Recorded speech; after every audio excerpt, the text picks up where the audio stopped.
Bom dia, moçada! Aqui quem vos fala é o professor Eugênio Bastos, canal Geugênio, a serviço dos alunos que gostam de estudar e passar em concursos. Moçada, se inscrevam no canal, dê aquele like, compartilhem o vídeo e ajudem o professor Eugênio Bastos a democratizar o ensino da geografia. Moçada, no nosso encontro de hoje, iremos falar sobre um tema atual, a crise hídrica que está sendo anunciada pelos meios de comunicações. A imprensa tem noticiado que os níveis de alguns dos mais importantes reservatórios, não só de usinas hidrelétricas, mas também daqueles que abastecem importantes cidades, se encontram num patamar preocupante.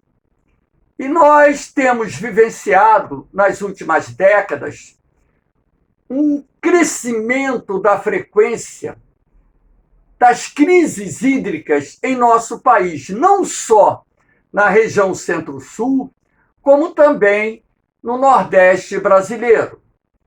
Então, nós vamos estudar, analisar os fatores responsáveis pela maior frequência das crises hídricas em nosso país. É claro que o problema não é único e exclusivo do Brasil. Esse problema também vem acontecendo em vários países do mundo. Mas, no nosso encontro de hoje, falaremos da crise hídrica em nosso país. E nada melhor do que essa imagem de um reservatório quase seco para mostrar a vocês o significado, a representatividade de uma crise hídrica, abordando não só as suas causas, assim como as suas consequências. Então, aqui eu destaquei em vermelho os fatores responsáveis por essas crises hídricas que têm se tornado recorrentes em nosso país, como, por exemplo, o desmatamento. O desmatamento, ele é um problema muito sério, na medida em que o desmatamento avança, você tem uma redução percentual do índice pluviométrico. Ora, se o desmatamento afeta a quantidade de chuva que cai numa determinada área, há de se pressupor que muitas nascentes acabam sendo comprometidas, algumas das quais, ou muitas das quais, chegam a desaparecer durante meses naquele período de estiagem. E, além do mais, o desmatamento, além de comprometer o índice pluviométrico, porque nós temos aí o problema da evapotranspiração, você tem uma redução do processo de evapotranspiração, o que vai alterar os padrões de umidade do ar atmosférico. Você tem em áreas desmatadas, por exemplo, a introdução da pecuária extensiva, onde o pisoteio do gado nas áreas que se encontram no entorno das nascentes vai compactando o solo. E há de se destacar ainda que, além da compactação do solo oriunda do pastoreio, ou seja, da criação extensiva de gado, ora, um solo desprotegido de uma floresta, de uma mata nativa, por exemplo, ele perde água mais rapidamente, por evaporação. Um solo compactado, reduz a capacidade da terra em absorver a água da chuva. Dessa forma, o quantitativo de água que ingressa no lençol freático diminui. E de onde provém a água que alimenta as nascentes? Se não da água da chuva que infiltra-se no solo e alimenta os lençóis freáticos. Então, o desmatamento, ele traz consequências diversas. Não só alterando os padrões de temperatura, alterando os padrões de precipitação, a distribuição de chuvas, como também em função das atividades que sucedem ao desmatamento, como, por exemplo, a pecuária extensiva, nós teremos o comprometimento de ingresso de água no lençol freático, reduzindo os mananciais subterrâneos que alimentam as nascentes. Ora, isso vai afetar o quê? O débito fluvial, ou seja, a vazão dos rios, que irão abastecer as cidades, que irão fornecer a água para irrigação da lavoura, que irão encher os reservatórios das usinas hidrelétricas. Ora, se você tem uma redução da vazão dos rios e, paralelamente, você tem um aumento do consumo da água, até mesmo porque a população está crescendo, as atividades produtivas estão se desenvolvendo e a demanda por água, em função disso, aumenta. Ora, se a oferta diminui e a demanda aumenta, chega um determinado momento em que a conta não vai fechar. Então, a disponibilidade de água, não só para atender o consumo doméstico, mas também as atividades produtivas desenvolvidas pelo homem, irá diminuir. E daí vem o quê? A chamada crise hídrica. Você tem que destacar também o desperdício da água em sistemas de irrigação.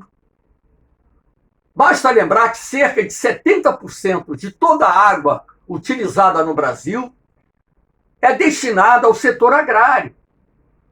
E a água destinada à irrigação é desperdiçada dependendo da técnica que se utilize. Por exemplo, quando você irriga a terra através do sistema de pivôs, você tem um desperdício muito grande de água. O ideal é que você utilize a água para irrigação através do sistema de gotejamento, não através dos pivôs, que consomem um volume de água muito grande. Você tem um desperdício nas cidades, que é gerado pelos vazamentos. Tem grandes cidades no Brasil onde algo próximo a 30% da água que é tratada e distribuída para a população, ela se perde através de vazamentos, ou então as empresas não recebem o valor correspondente por causa dos gatos, dos desvios clandestinos da água, causando problemas, inclusive, de arrecadação para as empresas de saneamento básico, distribuição e tratamento da água e esgoto, limitando a sua capacidade de promover investimentos para a recuperação das tubulações velhas, desgastadas, para o conserto dos vazamentos que se espalham por várias ruas das grandes cidades. Esse desperdício também provém do desperdício doméstico. Pessoas lavando calçadas, pessoas tomando banhos demorados. Eu costumo, inclusive, falar em sala de aula que a pessoa que faz isso, ela tem uma situação financeira muito boa, ou então ela está desviando a água através do gato. Então, são alguns elementos de suma importância que têm contribuído para, vamos dizer assim, a ocorrência com maior frequência das crises hídricas. E nós temos que destacar também o aumento do consumo, aquilo que eu disse ainda agora. A população está crescendo. As atividades produtivas estão se desenvolvendo. Então, a demanda por água, ela tende a aumentar em função disso. É preciso se buscar um equilíbrio e é preciso também se adequar a essa realidade em que, em função das mudanças climáticas, essas crises hídricas serão mais frequentes e muitas vezes levarão governos municipais e estaduais a adotarem políticas rígidas de racionamento de água, como já aconteceu, por exemplo, em 2014 e 2015, na região metropolitana de São Paulo, como aconteceu recentemente na região metropolitana de Brasília e em tantas outras cidades do nosso país. A televisão, os jornais têm mostrado que os níveis dos reservatórios, em função das chuvas terem ficado abaixo da média em vários municípios e estados da federação, está preocupando as autoridades, porque estamos entrando agora, nesse momento, no período de menor incidência de chuvas, principalmente aqui no Centro-Sul e no interior da região Nordeste. Aqui nós temos o impacto do desmatamento da floresta amazônica no clima. Lá da Amazônia provém um sistema de circulação de ar atmosférico que nós chamamos, os rios voadores. E, na verdade, rios aéreos, rios voadores, eles se formam aqui no Atlântico, em função da evaporação da água do mar, numa região em que as águas apresentam temperaturas de 28, 29 graus. Essa corrente de ar entra na Amazônia e, ao passar sobre a floresta amazônica, numa região onde o processo de evapotranspiração é muito intenso, ela absorve mais umidade, alimentando as nuvens de chuva. Esses ventos se deparam com a Cordilheira dos Andes, no oeste da América do Sul, lembrando que a Cordilheira dos Andes apresenta montanhas com mais de 5, 6 mil metros de altitude, razão pela qual esses ventos serão desviados em direção à região centro-sul do Brasil, trazendo a umidade da Amazônia, que irá contribuir para a formação das nuvens de chuva, principalmente no período da primavera, verão e início do outono, época do ano em que nós temos uma maior incidência de chuvas no centro-sul. Na medida em que o desmatamento avança na Amazônia, ora, você estará interferindo no processo de evapotranspiração. Em razão disso, nós teremos uma redução da umidade.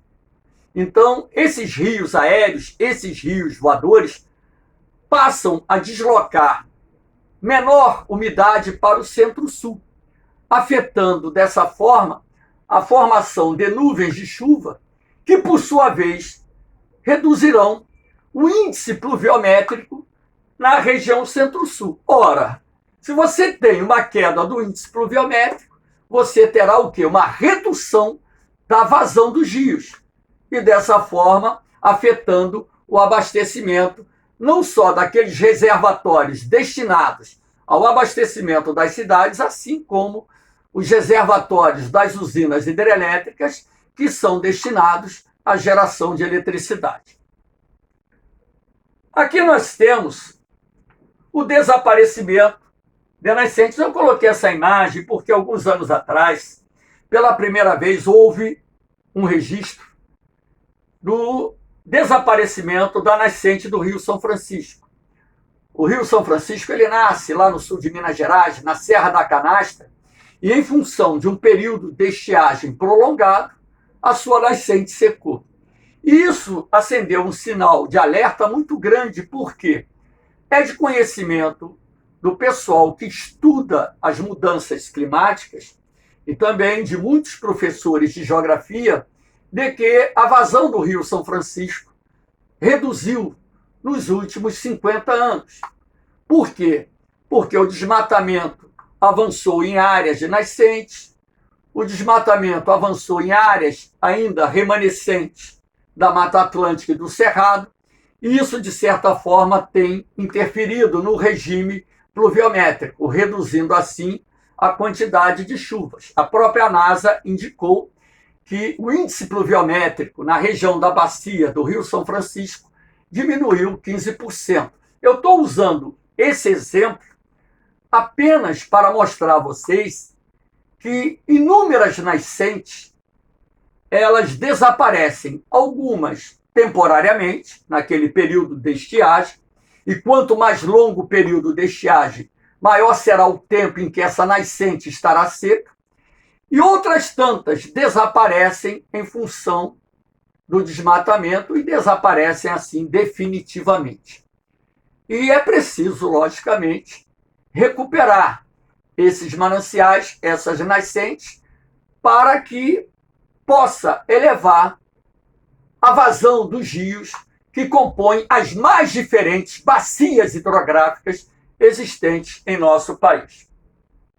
Aqui nós temos o desperdício da água, como eu disse, em grandes cidades como o Rio de Janeiro, esse desperdício passa de 20%. É muito comum você encontrar a perda de água em tubulações de distribuição, até mesmo porque as empresas responsáveis pela manutenção do sistema nas mais diferentes cidades não conseguem dar conta de tantos vazamentos. Então, às vezes, um vazamento ele se estende por semanas e, de vez em quando, até por meses, gerando uma perda de água tratada muito grande. E isso, logicamente, vai afetar o abastecimento da população, sobretudo naquelas épocas em que as cidades, os municípios, estiverem enfrentando uma crise hídrica. Aqui nós temos as consequências da crise hídrica. Eu peguei essa imagem de um reservatório de uma usina hidrelétrica para mostrar a vocês que o nível da água está muito baixo. Então, muitos reservatórios das usinas hidrelétricas que compõem a bacia do Rio Paraná, de onde provém a maior parte da energia que abastece o centro-sul do Brasil, quase 90% de toda a energia elétrica que abastece os municípios do centro-sul provém de usinas hidrelétricas localizadas na região. Então, na medida em que há um comprometimento dos reservatórios que passam a acumular um volume de água menor durante o período da chuva, você terá também um comprometimento na geração de energia elétrica.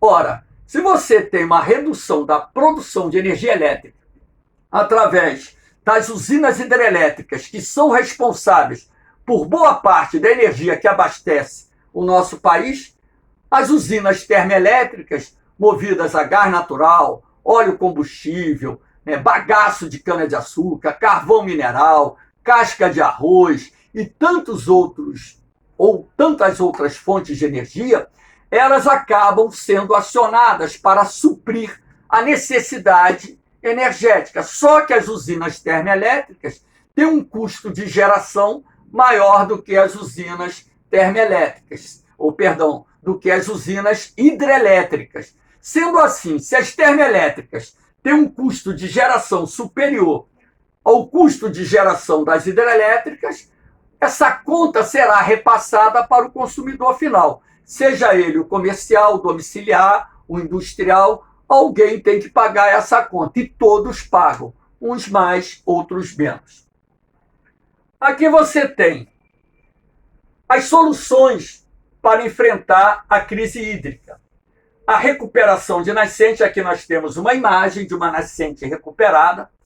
Então é necessário você cercar a área no entorno da nascente, cercar para evitar que o gado entre, e naquela área você irá reflorestar, ou seja, repor a cobertura florestal, de preferência com espécies nativas, para recuperar a nascente. Aqui você tem uma nascente recuperada com a água minando.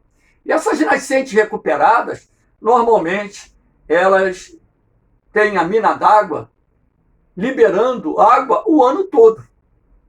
E nós temos que lembrar que uma bacia hidrográfica ela é composta por vários rios. E esses rios são alimentados por milhares e milhares de nascentes. Quanto maior o volume ou a quantidade de nascentes você recuperar, maior será a vazão do rio. Então, aqui nós temos o reflorestamento. Isso aqui é o reflorestamento na área do rio Tietê. ou seja, na área onde nós temos a formação do manancial do rio Tietê. Então, uma imagem que mostra uma área sendo recuperada, que é importante não só para a recuperação das nascentes, como também, logicamente, para evitar a erosão do solo, o assoreamento dos rios, enfim. Aqui nós temos o aproveitamento da água da chuva, nada melhor do que essa imagem, com uma cisterna, onde temos uma calha fazendo a captação da água, esse casebre dessa casa muito pobre, e aqui a tubulação que leva a água para essa cisterna. Ora, o sistema de captação de água de chuva tem crescido muito. Não é só no campo que você vê isso, aqui é uma imagem rural, mas nas cidades hoje você tem empresas fazendo a captação de água da chuva, moradores fazendo a captação de água da chuva, água extra que pode ser usada para lavar roupa, que pode ser usada para tomar banho, ela não é própria, é para beber, mas ela pode ser usada, né, para lavar quintal, molhar, uma horta, molhar, jardins, enfim. Então, quanto maior for o reaproveitamento ou o aproveitamento da água da chuva, melhor também será para o abastecimento das cidades.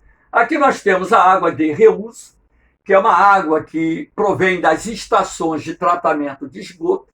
Essa água não é própria para o consumo humano, mas ela pode ser utilizada no lavagem de calçadas, né? Pode ser usada em unidades industriais, pode ser usada para irrigar praças, parques, jardins, enfim. Ela tem vários aproveitamentos. E essa água ela poderia até passar por um estado de tratamento secundário e se transformar numa água potável. Tem países do mundo onde a água de esgoto é transformada em água potável, 100% apropriada para o consumo humano. Tá certo? Aqui nessa imagem aqui é lá de São Paulo, da Sabesp.